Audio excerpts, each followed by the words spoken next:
may binanggit din ni Atty. Roque na sinabi niya na kaya niyang magpabagsak ng gobyerno.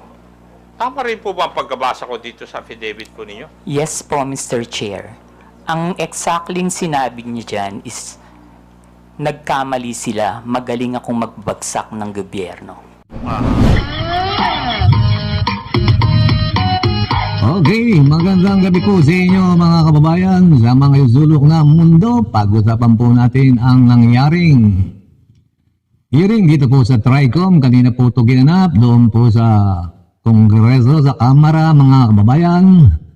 Isa po sa mga naimbitahan itong si Pebbles. Sa mga hindi nakakilala kay Pebbles, ito ang vlogger. Timiwalag sa DDS mga kababayan, pero sabi niya hindi naman daw sa DDS, isa siyang pro-Philippines mga kababayan. Dito mga kababayan si Harry Roque daw, marami na bisto rito kay Harry Roque dahil ito ay kasama sa mga ginaganap na pagtitipon dyan po sa Hong Kong, iba-iba pang pagtitipon yan po sa ginanap na maizog rally dyan sa Hong Kong mga kababayan. Tapong si Pebbles ay nandoon. Doon daw po ginawa ang pagpupulong. Para pabagsakin ni Harry Roque ang gobyerno ni BBM mga kababayan.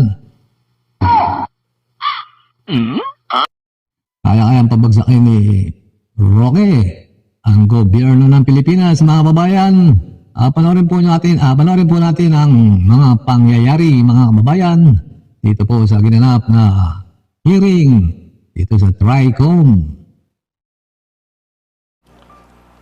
Pwede ko bang tatanungin, Pebbles, at that time na ikaw ay nag-vlog, ng panahon na yon, ikaw ba ay DDS? Hindi po, Mr. Chair. Ano po kayo? Pro-Philippines. Pro-Philippines. Wala po akong pinapanigan. Wala kayo pinapanigan? Hindi po ako BBM vlogger that time, hindi rin po ako DDS. Pero sa mga vlog ninyo, sumusuporto po kayo sa mga Duterte? Hindi po, Mr. Chair. Hindi. Okay.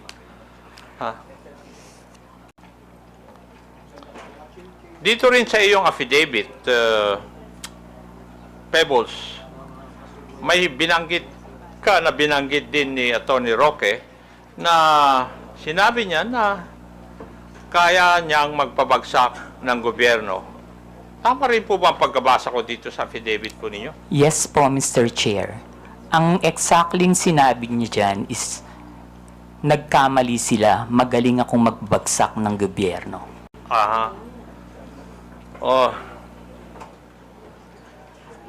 Mayayari na rito si Roque. Sa tingin mo, kaya po ba niya talaga? Mr. Chair, hindi po, kasi nagtatago po siya ngayon eh. Tama. Meron. Yung, ito pa lang si Roque, Pero ito yung dahilan, sa iyong interpretasyon, Pebbles, nung gabi na yon, kung ano man ang pinag-usapan nyo doon, specifically yung supposed photo na gumamit ng cocaine si PBM ay parte ng plano na pabagsakin ng gobyerno ayon kay Harry Roque? Sa palagay ko po, Mr. Chair, party po yun ang plano ng gusto nilang pabagsakin ng presidente. Okay. Meron po bang ibang pinag-usapan pa nung gabi ngayon? Wala na po, Mr. Chair. Wala na. Okay. Now, meron ka rin binanggit dito sa iyong affidavit, yung may rally sa Vancouver, Canada. Dito po yata, inirelease officially, yung photo na pinag-usapan ninyo doon sa Hong Kong may rally. Yes po, Mr. Chair.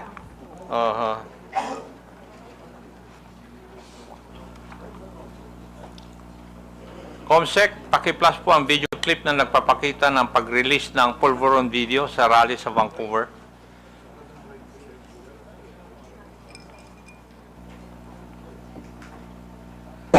Yan ba'y epekto ng pulburon? Kailangan sumagot siya ng tama, lalong-lalo na mukhang mailalabas na ang pulburon video.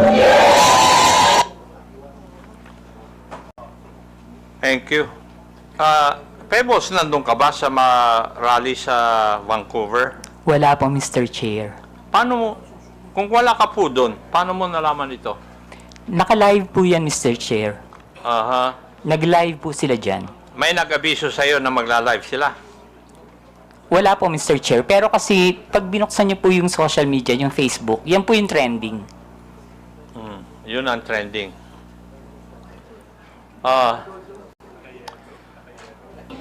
Pebbles, mapapansin sa isang video na si Atty. Roque mismo ang nasa entablado at nangunguna sa rally.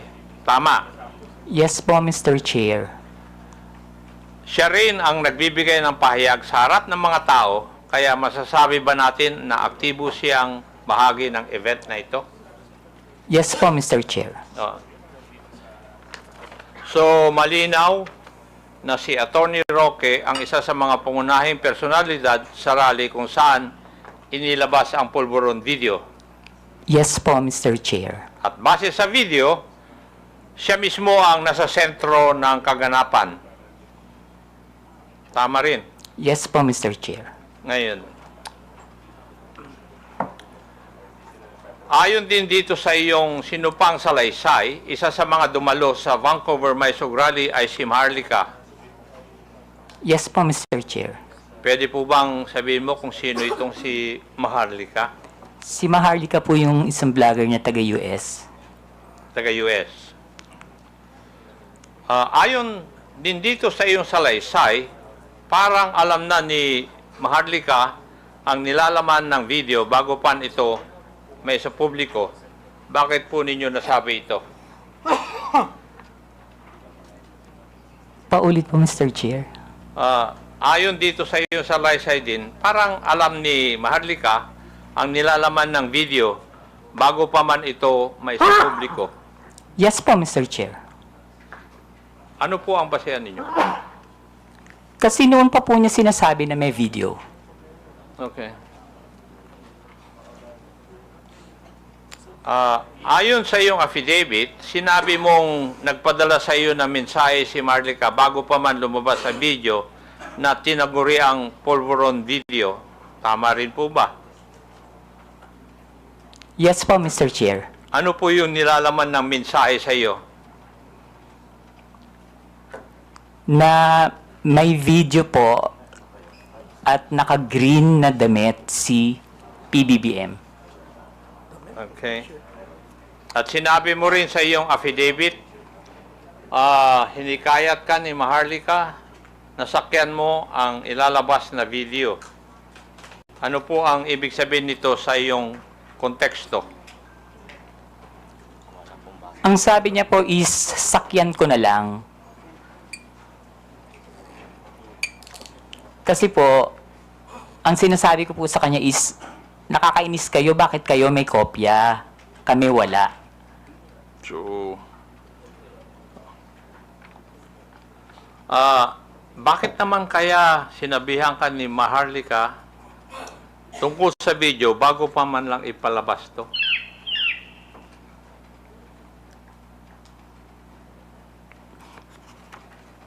Hindi ko po alam, Mr. Chair. Kasi po, sa totoo lang po, Mr. Chair, si Maharlika, kaibigan ko po yan, pero kahit kaibigan ko siya at meron siya mga issues, hindi po siya nagsasabi sa akin kung sino yung mga puting ahas niya. At hindi rin naman po ako nagtatanong. Okay. Hindi na po ako magtatanong doon. May ipapakita akong video. Paki-plus po yung video na sinubmit ni Pebbles bilang Annex B ng kanyang affidavit. Comsec. Ito po ba yung video na pinag-uusapan po natin na Pebbles? Yes po, Mr. Chair. At yan din ang video na pinadala sa iyo ni Maharlika noong July 22. Yes po, Mr. Chair. Ito rin po ba ang tinaguriang pulburon video? Yes po, Mr. Chair. Pwede po bang ipaliwanag nyo sa akin? Ano po bang sinasabi o nakikita dito sa video na ito? Naggumagamit po ang presidente ng droga. Okay. Meron din dito sa iyong affidavit. Binanggit mo yung isang raw version at yung enhanced version. Pakipaliwanag po sa amin. Ano po ang ibig sabihin nito sa iyong affidavit? Yung raw version po kasi, kapag tiningnan nyo, hindi nyo siya masasabi na kahit na hindi po siya talaga, hindi nyo rin po talaga masasabi na si PBBM. So, in-enhance po nila yung video para mas maging maliwanag at mas makita. Okay. Ang ibig nyo bang sabihin, na-edit yung video? Yes po, Dun Mr. sa Chair. enhanced version? Maski po yung raw video, hindi po ako naniniwala na si PBBM yan. Ano po yung inyong basihan? Kasi po, Mr. Chairman, ganay. Pwede pakiulit yung sinabi mo kanina, Miss Kunanan? alin po, Mr. Chair? Yung hindi si ano yun? Sino yun? Sa raw at saka enhanced version? Hindi po si PBBM yan. Hindi si... PBBM, hindi po yan yung presidente. Thank you, Mr. Chairman. Ano po yung basihan po ninyo, Pebbles? Kasi po, Mr. Chair, hindi naman po talaga yun yung mukha ni PBBM. Noon ko po pa kasi siya kilala. And kung yung edad niya that time, kung titingnan po mabuti yung nasa video, kung 30 plus pa lang siya or 40, parang wala pa po yatang cellphone nun. Okay.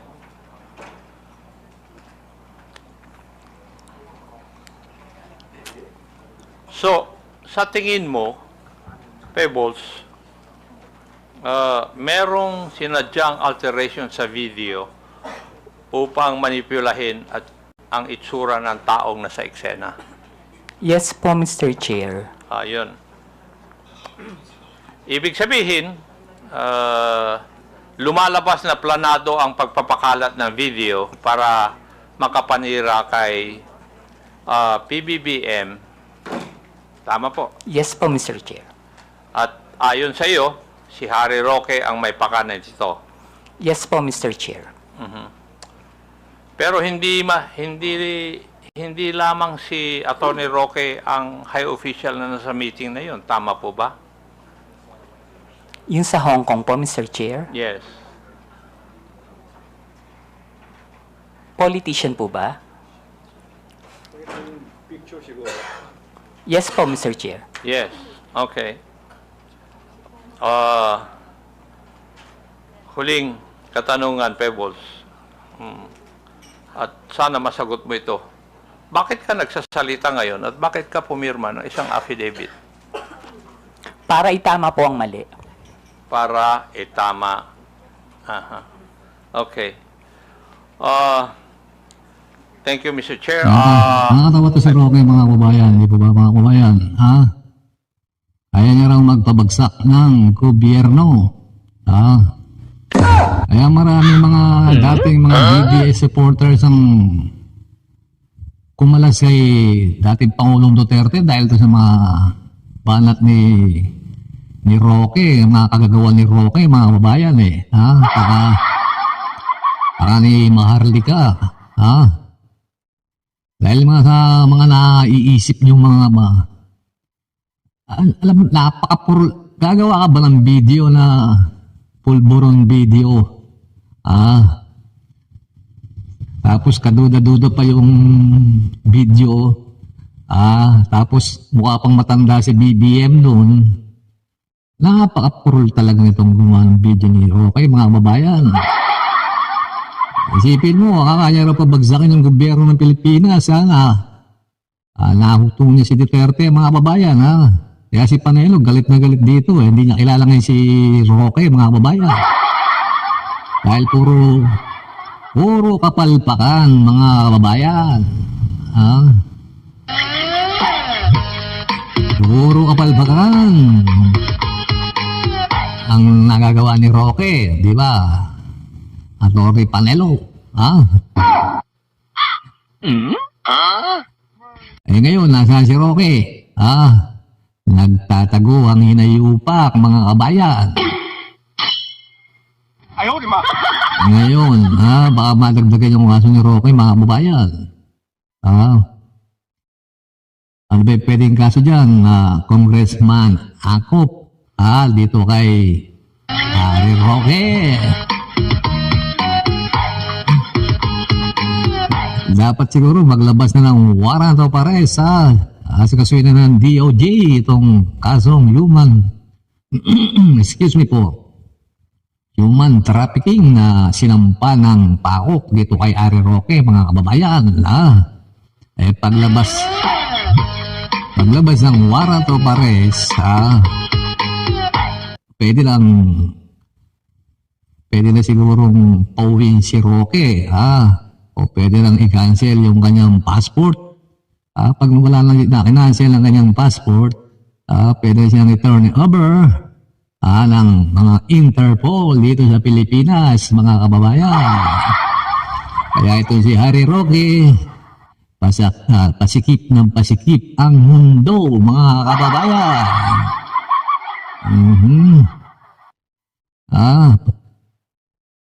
Kaya si Panelo, hindi na siya kilala ngayon, mga kababayan, dahil sa puro kapalpakan na pinaggagawa ni Roque.